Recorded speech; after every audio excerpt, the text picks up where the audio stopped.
My sister stood up at my baby shower right in front of my family and friends and said something that shattered me. She raised her glass, smiled, and said, "Hopefully this one survives." I heard someone gasp.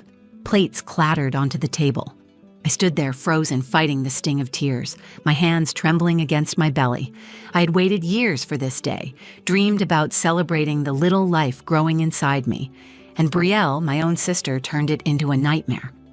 I looked around the backyard we had decorated with so much love, the pink and gold balloons swaying in the breeze, the guests staring at me with wide eyes. My mom covered her mouth. My best friend mouthed, "Are you okay?" I wasn't. I wasn't okay. I opened my mouth to say something, anything, but before I could, I felt a familiar hand on my back. It was Caleb, my husband. He had just arrived, and the second he saw my face, he knew something was wrong. He scanned the tense circle of guests, his eyes landing on Brielle. Without saying a word, he walked straight to her, pulled her aside, and whispered something that made her face drain of color. Moments later, Brielle ran from the party screaming and crying, and that was just the beginning. The morning of my baby shower, I woke up feeling lighter than I had in months. The air smelled like fresh rain, and the sun broke through the clouds just enough to paint everything in gold. I stood in front of the mirror, smoothing my hands over the soft blue dress that stretched over my growing belly. It was a small, intimate gathering, just close family and a few friends, and I had spent weeks obsessing over every detail. I needed this day to be perfect. After 2 painful miscarriages, this pregnancy had felt like a second chance, a fragile miracle I was finally brave enough to celebrate. I had always pictured my sister, Brielle, standing by my side on days like this. Growing up, we had shared everything: secrets, bedrooms, dreams about the future. Somewhere along the way, though, something shifted. Maybe it was when I got married to Caleb and Brielle was still struggling with dead-end relationships. Maybe it was when my career started to take off and hers never really got going. Maybe it was just easier for her to resent me than to admit she felt left behind. I kept telling myself it would get better, that the tension between us was just a phase, that blood would always be thicker than envy. I believed it because I needed to. The backyard was beautiful that afternoon. Caleb and my best friend, Tessa, had strung pink and gold balloons from the porch to the fence. A long table covered in soft linen held tiny cupcakes and lemonade in mason jars. The words, "Welcome Baby Bennett," hung from the archway in glittery script. I walked out into the yard, and the sight of it almost made me cry, not from sadness, but from overwhelming gratitude. For a few moments, I forgot about Brielle's unpredictable moods, forgot about the ghosts of past pregnancies lost. All I could feel was hope. For the first time in a long time, I truly felt like I could breathe. The guests trickled in, laughing and chatting, arms full of pastel-wrapped presents. I hugged everyone a little tighter than usual. Each embrace felt like a tiny stitch, pulling my heart back together. Tessa handed me a cup of lemonade and whispered, "You deserve every bit of this, Alara." I smiled and squeezed her hand. She had seen me at my worst, sitting on the cold bathroom floor staring at yet another negative pregnancy test, and later, grieving when the tests turned positive, only to end in heartbreak. Then Brielle arrived. She wore a tight white dress, sky-high heels, and a fake smile stretched across her face. She kissed my cheek lightly, the way you might kiss a stranger at a wedding, and handed me a gift bag. Inside was a onesie that read, "Oops, I did it again." I laughed awkwardly, not sure how to take it. Tessa raised an eyebrow, but I shook my head slightly. It was Brielle. She made jokes when things got uncomfortable. I told myself not to read too much into it. As the afternoon wore on, I found myself glancing at Brielle from across the yard. She wasn't mingling much, just hovering at the edges of conversations, checking her phone, sipping wine. Every time I caught her eye, she would flash me a quick, light smile. I tried to focus on the positive. Everyone else was having a good time. Caleb had ducked out to grab a missing gift from the house, and I figured he would be back any minute. I needed to keep the mood light until then. After the games ended and the cake had been cut, Tessa clinked her glass to call everyone to attention. "A few words for the mom-to-be," she said brightly. I blushed and cradled my stomach, feeling a soft kick against my hand. Guests took turns sharing sweet memories and blessings for our new chapter. Every word felt like a blessing stitched into the fabric of this day. Then my mother, Margot, turned to Brielle and said, "Say something, sweetheart." Her voice was light, almost pleading. I stiffened slightly. I could see Brielle's mouth pull into a smile that didn't reach her eyes. I prayed she would just say something nice, something simple. Just this once. Brielle lifted her glass. For a second, the whole backyard seemed to hold its breath. And then, with a tone that sounded almost amused, she said it. "Hopefully, this one survives." The words dropped like a bomb, flattening everything around them. In an instant, the warmth and light were sucked out of the air. I felt a tight pressure in my chest, like someone had punched me. My mind raced, trying to make sense of what I had just heard. Maybe I misunderstood. Maybe it was some horrible joke. But the look on her face, the way her lips curled just slightly, told me otherwise. The guests froze. My mother's hand went to her mouth. Tessa shot me a horrified look. I stood there, too stunned to move, too hurt to even cry. I felt exposed, humiliated, shattered. I was holding everything together with trembling fingers and a fragile smile when I felt Caleb's hand on my back, warm and steady. He was home. He was here. And he had walked in just in time to see everything fall apart. The silence after Brielle's words stretched too long. It was the kind of silence that crackles with shock, the kind that makes your skin prickle because everyone knows something terrible just happened, but no one is brave enough to break it. I stood there, heart pounding against my ribs, willing myself not to cry, not here, not now, not in front of everyone. I looked around, searching for something, anything to anchor me. Tessa's hand covered her mouth, her eyes shining with disbelief. My mother stared hard at the tablecloth, pretending not to have heard what everyone had heard. A few guests shifted uncomfortably, whispering to each other. The balloons tied to the arch bobbed in the breeze, bright and cheerful, mocking the heavy, ugly air that now settled over the party. Brielle took a sip of her wine, like nothing had happened. She laughed lightly, like she had just made a harmless joke, like she had not just ripped open every wound I had spent years trying to heal. I swallowed hard and pressed my palm against my stomach as if I could shield my baby from the venom that had just been poured over us. My first instinct was to run, to hide. I wanted to escape the yard, the eyes, the pity already starting to bloom on faces around me. I clenched my jaw, forcing myself to stay still. If I ran, she would win. If I crumbled, she would know she had gotten what she wanted. My baby deserved better than that. I deserved better. I opened my mouth to say something, anything to cut through the tension, but no words came. All I could think about were the nights I had spent curled on the bathroom floor, the hospital visits, the cruel finality of doctors shaking their heads. All of it crashed into me in that moment, all the grief I had fought so hard to keep buried. Then I felt Caleb's hand on my back, steady and warm, grounding me. He had arrived just in time to catch the last thread of Brielle's cruelty hanging in the air. He didn't say anything. He didn't need to. His body stiffened beside me, his hand sliding from my back to my shoulder in a silent promise. I looked up at him, my vision blurry with unshed tears. He gave me one look, a look full of anger and love, and something else, something I couldn't name but trusted completely. Tessa stepped forward, trying to salvage the moment. She raised her glass and said, a little too brightly, "To Alara and Caleb and their beautiful future." A few guests murmured agreement, glasses clinking half-heartedly. But the damage was done. The mood had curdled, and no amount of forced smiles could stitch it back together. Caleb leaned down and whispered, "I'll be right back." His voice was low, even, but there was steel in it. I watched as he walked across the yard, calm but purposeful. Guests parted for him without thinking. He headed straight for Brielle, who was laughing at something my cousin had said, as if she hadn't just humiliated me in front of everyone I loved. When Caleb reached her, he didn't shout, he didn't cause a scene. He simply touched her elbow and said something I couldn't hear. Brielle stiffened, her glass hovering halfway to her mouth. Caleb leaned in closer, speaking directly into her ear. Whatever he said made Brielle's face go pale.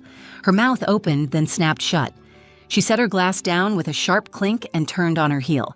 She stormed across the yard, heels stabbing into the grass, hair whipping around her face. As she passed me, she shot me a look that was pure fury. It was not the look of someone ashamed. It was the look of someone who had just been exposed and hated it.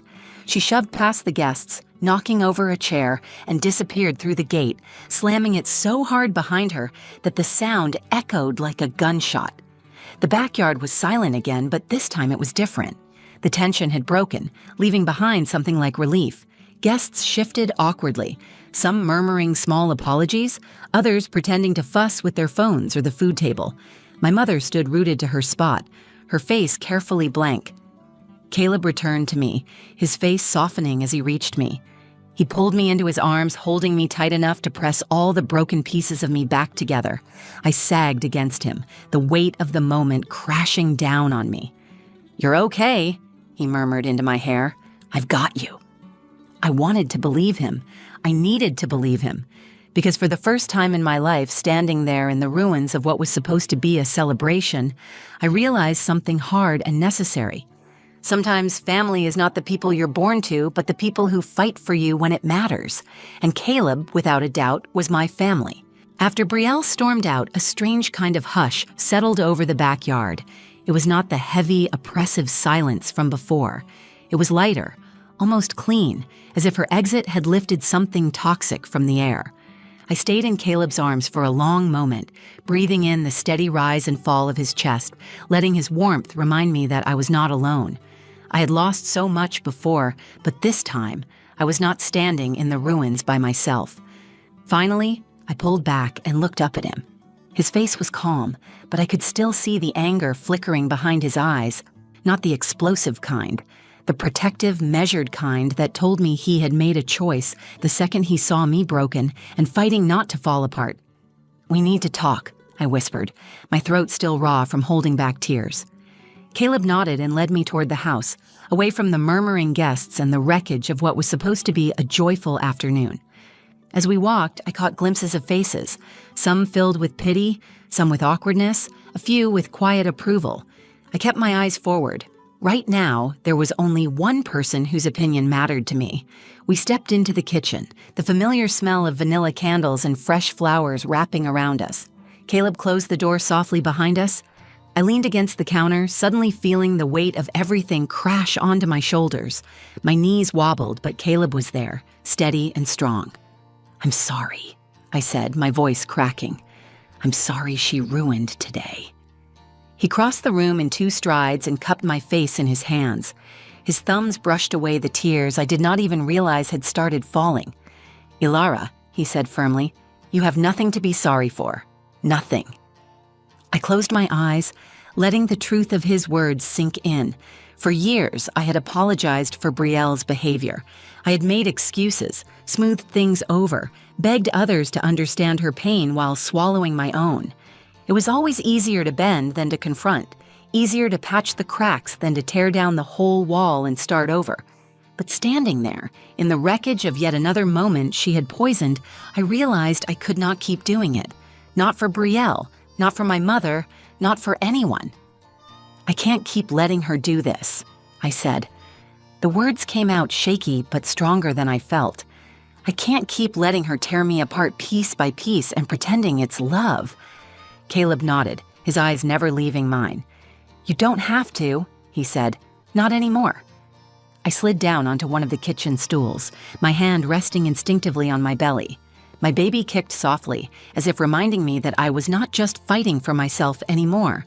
I was fighting for both of us, for the kind of life I wanted my child to know, a life where love was not something you had to earn or apologize for, a life where family meant safety, not fear. "I think I need to take a break from her," I said, the decision forming as I spoke it aloud. "I need space, real space. No visits, no texts, no pretending everything is fine when it isn't." Caleb pulled out the stool beside me and took my hand in his. "I'll support whatever you decide," he said, "but you need to do this for you, not for anyone else." I nodded. For me. For the baby. The door creaked open slightly and Tessa peeked her head in. Her eyes were gentle, full of the kind of understanding only a true friend could offer.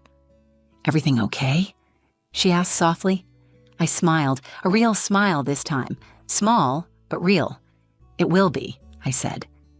Tessa stepped fully into the room and handed me a plate with a slice of cake, the frosting slightly smudged but still beautiful. "I figured you might need this." I laughed, the sound surprising even me.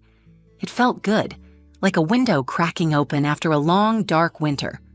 "We're going to finish this day," Caleb said. "We're going to celebrate you and this baby, and nobody gets to take that from us." I looked at the two of them, Caleb, my husband, my rock, and Tessa, my oldest friend, my anchor, and I felt something I had not felt in a long time. Safe. Loved. Enough.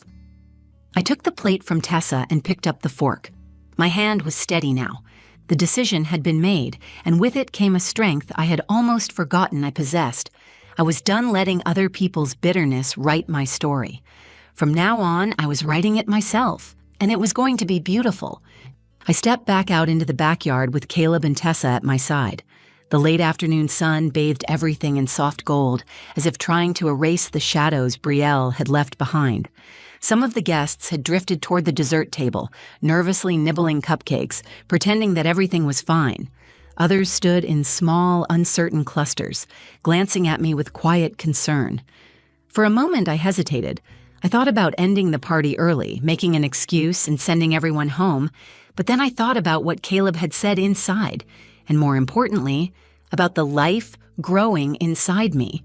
I had spent too long letting shame and grief dictate the terms of my happiness. Not today, not anymore. I lifted my chin, smoothed the front of my dress, and walked toward the center of the yard.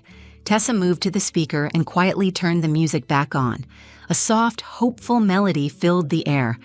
I turned to the guests, who slowly grew quiet, sensing that something was about to happen. "Thank you all for being here," I said, my voice stronger than I expected. Today was about celebrating new beginnings, about hope, about family, and that hasn't changed. I saw a few people nod, a few others exhale, the tension beginning to melt away. I continued. "Sometimes family means the people who show up when it matters, the people who lift you up instead of tear you down. Today, I am surrounded by family." At that moment, Caleb stepped beside me, slipping his hand into mine, and the gesture said everything words could not. I squeezed his hand back, feeling a surge of love so fierce it made my heart ache. "We're so excited to welcome our little miracle into a world full of love," I finished, "and I'm grateful for each and every one of you who chooses to be part of that." Applause broke out, small at first, then stronger, genuine. Smiles returned. Guests raised their glasses, this time with real warmth. I felt the energy shift like a current finally flowing in the right direction. As I moved among the guests, I caught snippets of whispered conversations. "I can't believe her sister would say something like that," one woman murmured. "Alara handled it with such grace," another whispered. I let their words wash over me without clinging to them. I had not done this for their approval. I had done it for myself, for my baby, for the life I was building from the ashes of everything Belle had tried to burn down. Later, after the last gift had been opened and the last cupcake eaten, Caleb and I stood together under the fading light, watching the final few guests trickle out through the gate. My mother approached us, her face tight, uncertain. "Ilara," she began, wringing her hands. "Belle didn't mean—" I held up my hand, calm but firm. "Mom, please, not today." She opened her mouth as if to argue, then thought better of it. She nodded stiffly, kissed my cheek, and walked away, her shoulders sagging as she disappeared down the driveway. I felt a pang of sadness, but also a deep, steady certainty that I had done the right thing. Caleb turned to me, brushing a stray hair from my face. "Proud of you," he said simply. Tears filled my eyes again, but this time they were not from pain. They were from pride, relief, hope. We went inside, the quiet house welcoming us with open arms. Caleb helped me out of my shoes and led me to the couch. We curled up together, my head on his chest, his hand resting protectively over my belly. I listened to the slow, steady beat of his heart, and for the first time in a long time, I felt completely at peace. Not because everything was perfect, but because I had finally claimed the right to protect my own happiness, to protect my family. Somewhere inside me, a tiny flutter kicked against Caleb's hand. He laughed softly, a deep, joyful sound that filled the room. "She's strong," he said. I smiled, resting my hand over his. She's going to have to be. That night, I drifted to sleep feeling something I thought I had lost forever. Hope, steady and fierce, blooming where bitterness had once lived. Brielle's words had tried to crush me, but they had only revealed something stronger. I was not the broken one. I was not the weak one. I was the one who survived. The next morning, I woke up feeling lighter. The memories of the baby shower were still fresh, but they no longer crushed me. I had expected to feel broken, maybe even ashamed. Instead, I felt stronger, as if something inside me had been reforged in the fire Brielle tried to start. I made a quiet breakfast while Caleb slept in. The house was peaceful, the kitchen bathed in soft morning light. I sipped my tea and ran my hand over my belly, feeling a tiny nudge in return. I thought about everything that had led me to this moment. The years of trying, the heartbreak of losses, the nights of wondering if I was enough, if my body was strong enough, if my spirit could keep going. I thought about Brielle, about the years I had spent trying to win her approval, to smooth over her sharp edges, to protect her at my own expense. I had clung to the idea that family loyalty meant enduring cruelty without complaint, that love meant sacrifice, no matter the cost. But standing there at my own baby shower, humiliated and heartbroken, I had seen the truth with blinding clarity. Love does not humiliate. Love does not tear down or diminish. Real love builds, heals, strengthens, and sometimes real love looks like choosing yourself when others will not. Caleb joined me at the table, still rumpled from sleep, his eyes soft when he looked at me. He did not ask about Brielle. He did not ask if I wanted to reach out or smooth things over. He trusted me to make my own choice. That trust, that quiet support, meant more than 1,000 empty apologies ever could. Later that week, I received a few texts from family members. Some were supportive, telling me they admired how I handled myself. Others were more cautious, trying to excuse Brielle's behavior or urging me to be the bigger person. I read each message carefully, but I did not reply. I owed no one an explanation for protecting my peace. The truth was, the decision I made in the kitchen that day had already taken root. I was done sacrificing my happiness to preserve relationships that hurt more than they healed. I was not closing the door on my family forever. I was simply stepping away long enough to heal, to build something better for myself and for the little girl growing inside me. In the weeks that followed, life moved forward. Caleb and I finished decorating the nursery. We painted the walls a soft sage green and hung tiny animal prints above the crib. We spent late nights building furniture, laughing when we realized we had installed half the drawers backward. Tessa came over often, bringing freezer meals and staying late to talk about everything and nothing. There were moments when sadness crept in.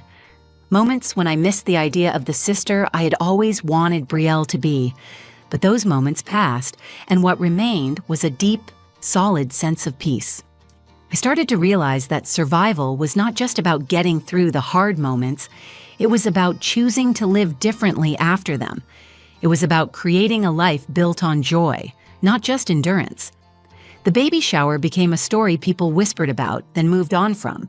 But for me, it was a line in the sand, a moment when I stopped asking permission to be happy, a moment when I finally chose myself, my baby, my future, over the wreckage of the past. Months later, when I finally held my daughter in my arms, tiny and perfect and fierce, I thought about all the battles we had already fought together. I kissed her soft forehead and promised her that I would always fight for her and for myself with the same fire.